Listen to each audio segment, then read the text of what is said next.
Assalamualaikum warahmatullahi wabarakatuh.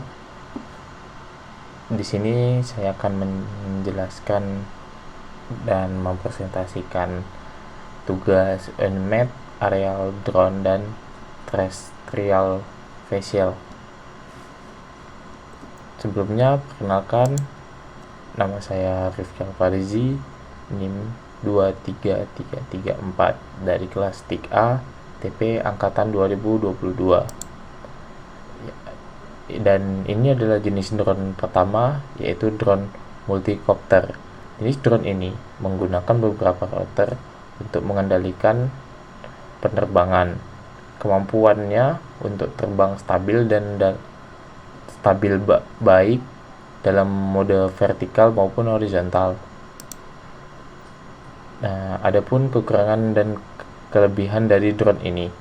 Kelebihannya, drone multi-rotor lebih stabil dalam penerbangan vertikal dan horizontal, membuatnya cocok untuk aplikasi seperti pemotretan ataupun pemetaan yang membutuhkan kestabilan tinggi.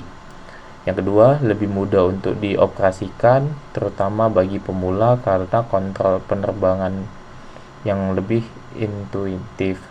Yang ketiga, fleksibel, cocok untuk berbagai aplikasi seperti inspeksi, pemetaan, pengawasan, dan fotografi udara.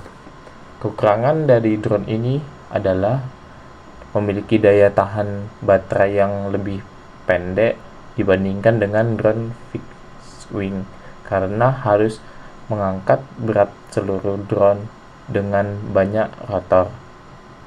Yang kedua, kecepatan tidak secepat drone fixed wing dalam penerbangan jarak jauh. Yang ketiga yaitu meskipun lebih fleksibel dalam penggunaan, mereka sering memiliki kapasitas beban yang lebih rendah dibandingkan dengan drone fixed wing ataupun VTOL.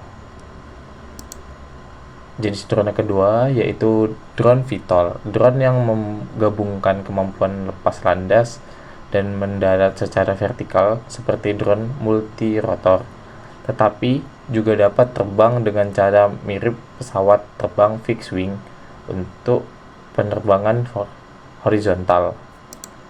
Adapun kelebihan dan kekurangannya yaitu kelebihannya memiliki kemampuan untuk lepas landas dan mendarat secara vertikal seperti multi-rotor. Kemungkinan penggunaannya di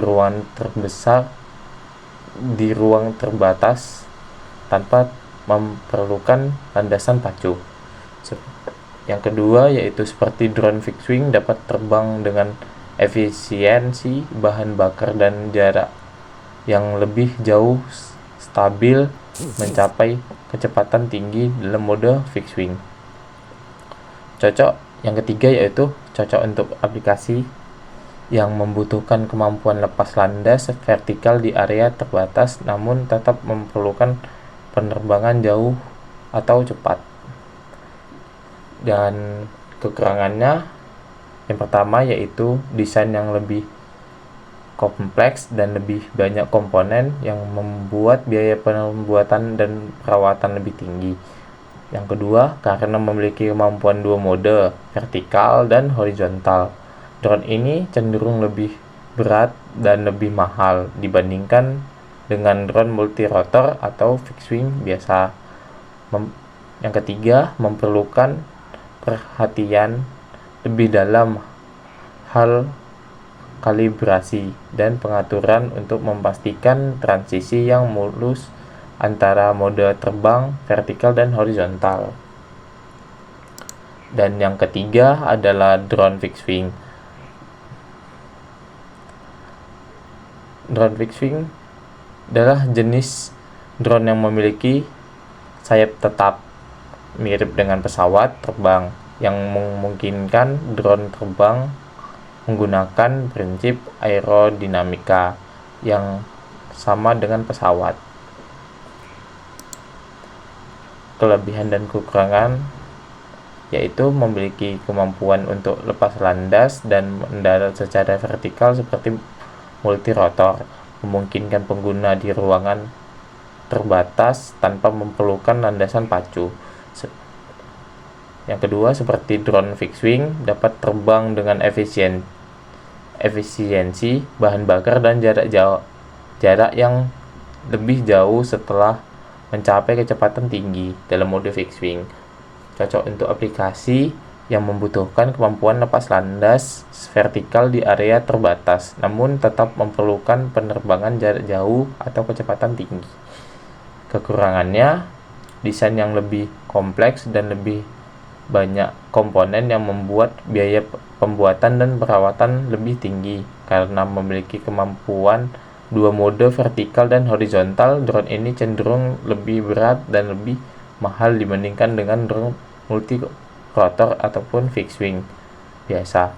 Memerlukan perhatian lebih dalam hal kalibrasi dan pengaturan untuk memastikan transisi yang lebih mulus antar mode terbang vertikal dan horizontal. Pertanyaannya, mana yang lebih cocok untuk perkebunan kelapa sawit? Jawaban saya adalah drone multi-copter,